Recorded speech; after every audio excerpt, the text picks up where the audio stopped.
Harapan Kakak Rafael dan rencana Kakak Rafael ke depannya setelah menyelesaikan pendidikan di SMA Negeri 1 ini.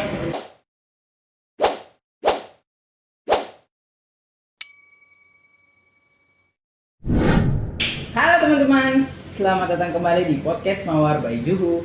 Perkenalkan, saya Menasye Frematururi akan menjadi host Anda.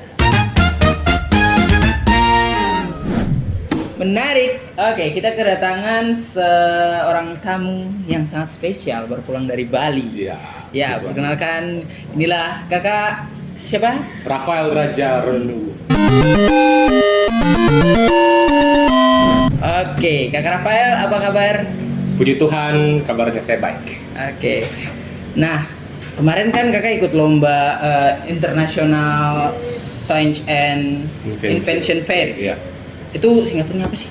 Tadi ISIF ya? Iya, ISIF. Oke. Jadi si kakak Rafael ini di lomba ISIF ini dia baru memenangkan medali emas. Gold medal. Gold medal. Wow, sangat luar biasa ya. Anak Papua jauh-jauh ke Bali menang. Sangat membanggakan. Apa sih yang memotivasi kakak Rafael nih untuk ikut lomba ISIF ini? Yang paling memotivasi saya adalah keluarga Wis. dan diri saya sendiri, karena membuktikan bahwa Rafael ini bukan hanya sekedar seorang Rafael, tapi ya bisa menjadi orang yang membawa nama baik dari sekolah SMA Negeri 1 Manokwari, membawa nama baik dari tanah Papua di kancah internasional seperti beberapa teman, beberapa tim yang sudah pernah berlomba sebelumnya. Wow, luar biasa. Sangat harus diacungi jempol ini teman-teman. Terus bagaimana perjalanannya kakak Rafael untuk mengikuti lomba ISIF ini? Perjalanannya saya dan tim kurang lebih 1 tahun dari bulan Oktober 2022. Kami direkrut dan melakukan beberapa kali eksperimen, beberapa kali pengujian materi kembali, dan ya banyak sekali tantangan lah. Tapi puji Tuhan bisa ikut lombanya dan menang. Oke, bagaimana kakak Rafael nih berhasil nih sama tim melewati banyak tantangan itu gimana sih? Kerja sama tim ya, karena sekali lagi kita ini adalah tim, jadi menyatukan pemikiran, menyatukan ide, gagasan dari teman-teman tim ini adalah hal yang paling utama. Seberapa pintar pun seseorang dalam suatu tim, namun jika tidak bisa dibarengi oleh teman sekelompoknya, tidak bisa menaungi teman sekelompoknya juga, pasti tim itu akan hancur. Dan puji Tuhan di kelompok kami semua bisa saling mensupport, semua bisa saling mengarahkan sehingga kami bisa melaksanakannya dengan baik. Wow, luar biasa. Seperti yang kita tahu, termasuk saya juga kan murid di SMA 1 nih. Ya. Di SMA 1 tuh kan banyak ekstrakurikuler, pokoknya tugas-tugasnya tuh banyak lah. Sangat. Nah, sangat kan. Bagaimana sih cara kakak Rafael dan mungkin bisa kakak Rafael mewakili tim yang mungkin bukan mungkin sih, karena mungkin ada beberapa kendala jadi tidak bisa semuanya datang ke sini. Bagaimana kakak Rafael mewakili yang lain nih melewati atau membagi waktu kakak Rafael dalam mungkin ekstrakurikuler dan lain-lain, di sisi lain juga sambil mengikuti lomba ini. Jadi bagaimana kakak Rafael punya pengelolaan waktu gitu?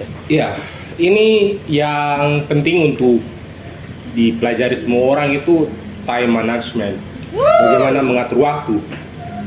Kesibukan sekolah, ya anak SMA Negeri 1 tentu saja tugasnya sangat banyak. Setiap hari pasti ada tugas.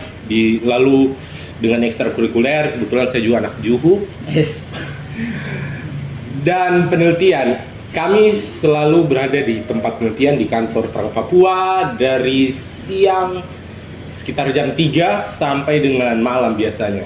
Dan ketika pulang itu baru mengerjakan tugas, dan biasa selesai tugas itu bisa sampai di tengah malam. Jadi Capeknya sangat luar capek, biasa. tapi puji Tuhan Terbayar. berkat dukungan dari orang tua, dari guru-guru juga. Ada beberapa guru yang sangat baik ya, memberikan dispensasi, jadi keringanan lah kepada saya untuk mengerjakan tugas. Jadi ya guru-guru juga merupakan peran penting dalam bagaimana saya bisa mengatur waktu saya. Terima kasih ibu guru yang sudah memberikan dispensasi kepada Rafael selama ini. Oke, terima kasih Bapak Ibu Guru dari Kakak Rafael. Terus dalam mengikuti lomba ini tuh pasti ada pressure atau tekanan nih. Ya. Bagaimana sih cara Kakak Rafael dengan tim itu berusaha semaksimal mungkin supaya mengatasi tekanan-tekanan tersebut itu gimana sih Kakak? Tekanan yang kami hadapi itu lebih karena banyaknya tugas itu ya, seperti yang sebelumnya tadi itu tadi time management. Lalu untuk tekanan batin ya tentu saja berdoa kita semua percaya kepada Tuhan ya kan, jadi berserah pada Tuhan dalam doa dan tentu saja berusaha mengerjakan segala macam tugas yang ada pada kita, tanggung jawab baik ketika tanggung jawab melakukan penelitian atau mengerjakan tugas sekolah, kerjakan segala sesuatu itu dengan cepat, tepat, dan baik sehingga ya menghemat waktu dan semua clear dengan baik. Kalau lebih begitu. Apa sih tips dan triknya nih buat teman-teman sekalian yang mau meningkatkan prestasi mereka begitu? Learn English. Yes, learn English. Banyak yang bertanya bagaimana caranya supaya bisa mengikuti lomba internasional ataupun nasional. Satu pelajaran yang biasanya dianggap remeh namun sebenarnya sangat penting itu adalah pembelajaran bahasa Inggris. Baik bahasa Inggris maupun sastra Inggris. Kalau sudah ada di kelas 11 ada sastra Inggris, itu sangat penting karena kedepannya bahasa Inggris akan menjadi bahasa utama yang kalian pakai sehari-hari kalau kalian berada di luar daerah. Apalagi dalam perlombaan, you cannot talk to the judges with Indonesian karena ini lomba internasional. Juri tanya apa, kau jawab dengan bahasa Indonesia, otomatis kau akan kalah, kau akan didiskualifikasi. Itu sudah di perlombaannya. Dalam persiapannya juga ya pakai bahasa Inggris.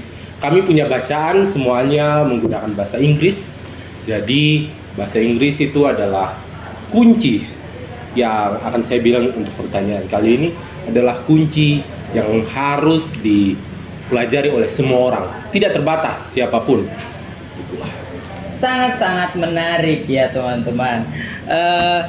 Baik, dari Kakak Rafael punya penyampaian yang tadi sangat-sangat luar biasa ini, saya mau tanya, bagaimana sih cara Kakak Rafael tuh cara sampai bisa ke titik seperti ini tuh awalnya tuh gimana tuh? Kira-kira Kakak Rafael punya perjuangan dari benar-benar titik 0 sampai sekarang sudah, siapa sih yang tidak kenal Kakak Rafael ini di SMA 1 bahkan di luar? Perjalanan sebenarnya ya kalau perjalanan itu dalam penelitian, dalam persiapan perlombaan itu dimulai Oktober 2022 seperti yang sudah saya bilang. Wow, Oktober. Itu direkrut oleh tim Terang Papua. Namun sebelum itu ada rekrutan lah dari guru SMA 1 mengirimkan beberapa siswa-siswi untuk dites di kantor Terang Papua. Dan puji Tuhan saya termasuk siswa yang dipilih. Waktu itu Sir Ferry, terima kasih Sir Ferry sudah pilih saya dalam kesempatan tahun lalu itu. Setelah kami masuk ke dalam tim, melakukan banyak sekali review jurnal. Jadi review jurnal itu kalian membaca jurnal, membaca tulisan ilmiah standar internasional dan kami membaca itu kurang lebih 2-3 bulan itu penuh hanya dengan membaca. Kami menyampaikan kepada pembimbing. Setelah 3 bulan kami melakukan eksperimen pre-organoleptik. Jadi itu sebelum diuji cobakan kami melakukan eksperimen sendiri. Trials and error, salah, ulang lagi, itu ada 3 kali. Lalu setelah mendapatkan dosis dan komposisi yang tepat, diujikan. Setelah diujikan, dilihat datanya, jika ada yang kurang diujikan lagi, kami mengujinya 2 kali. Jadi kurang lebih ada 5 kali trials and error. Kemudian dirangkumkan dan dibawa pada perlombaan. Kurang lebih itu perjalanannya kami selama 1 tahun belakangan ini.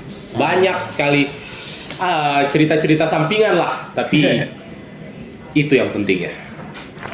luar biasa. Baik, Kakak Rafael nih mengingat sekarang Kakak Rafael sudah di kelas 11 ya. Iya. Tidak lama lagi akan berpisah meninggalkan keluarga besar SMA Negeri 1 nih. Apa harapan Kakak Rafael dan rencana Kakak Rafael ke depannya setelah menyelesaikan pendidikan di SMA Negeri 1 ini? It's a secret. Masih rahasia ya. Masih rahasia, tapi ya kalau dilihat dari kurang lebih 1,5 tahun di SMA Negeri 1 Manokwari, saya tertarik dengan bidang kimia dan biologi. Terima kasih ke guru-guru yang sudah membimbing, terutama mata pelajaran kimia, sungguh menyenangkan. Luar biasa. Mungkin kedepannya saya akan masuk ke universitas di fakultas yang akan berhubungan dengan kimia, mengenai analisis kimia maupun tentang biologi. Wow. Gitulah. Tapi untuk tepat fakultasnya atau jurusannya abu-abu.